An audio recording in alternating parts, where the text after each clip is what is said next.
सिंधिया राजघराने का भारत में अपना एक नाम और पहचान है। अब चाहे बातें आजादी के पहले की हो रही हों या बाद की, सिंधिया परिवार का अपना एक वजूद रहा है।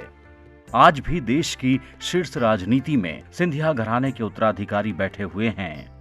अपने राजसी वैभव के बाद जब देश में लोकतंत्र आया तो राजमाता विजयाराजे सिंधिया लोक माता के रूप में भी मशहूर हुईं।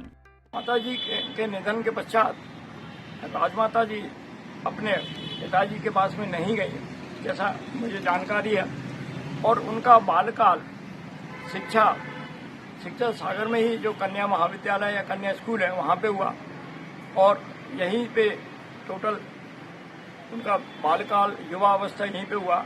और यहीं इसी परिवार से उनकी शादी ग्वालियर राजघराने में, सिंधिया राजघराने में हुई।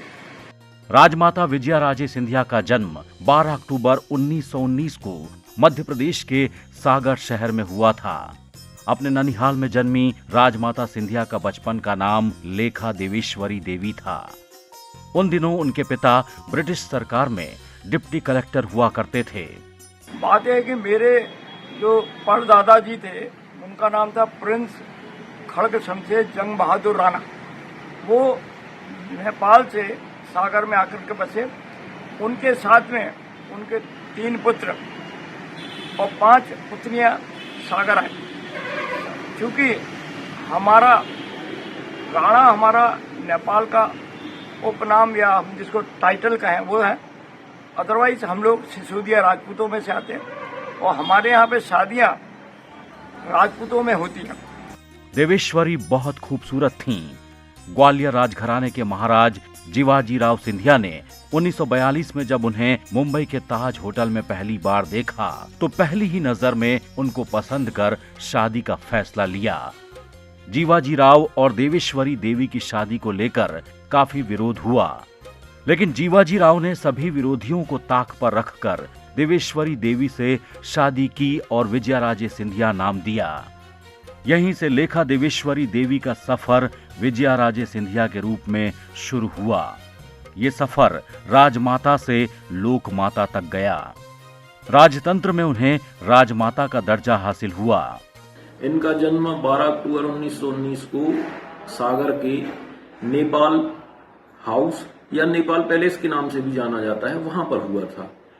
इनके पिता जो थे महेंद्र सिंह, वो जालौन जो वर्तमान में उत्तर प्रदेश का एक जिला है वहां के डिप्टी कलेक्टर थे। और इनका बचपन का नाम विजयाराजे सिंधिया का लेखा देवेश्वरी देवी था और ये अपने पिता की दूसरी पत्नी की संतान थी। बाद में इनका लालक पाने यहीं पर हुआ और 1942 में ये मुंबई के ताज होटल में जीवाजी राव सिंधिया से मिली। अब चूंकि ये नेपाली फैमिली की थी और नेपाल के जो शाही कमांडर थे राणा जंग बहादुर शमशेर सिंह, वो वहां की सेना के सेनापति थे, तो उनके परिवार से संबंधित भी ये थी।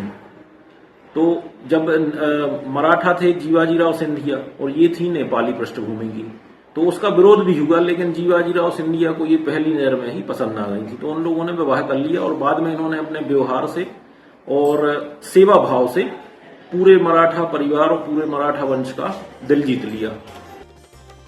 15 अगस्त 1947 को जब देश आजाद हो गया तो राजशाही खत्म हो गई। अब विजयाराजे सिंधिया ने राजनीति में कदम रखा और पहली बार 1957 में गुना क्षेत्र से कांग्रेस की सांसद बनी। 1964 में जीवाजी राव सिंधिया का निधन हो गया। विजयाराजे ने करीब 10 साल कांग्रेस में बिताए। इसके बाद उनका मोह भंग हो गया और 1967 में उन्होंने जनसंघ की सदस्यता ले ली और 1967 में भिंड सीट से सांसद बनी। सागर से कपिल तिवारी और ग्वालियर से अनिल गौर की रिपोर्ट, ईटीवी भारत, मध्य प्रदेश।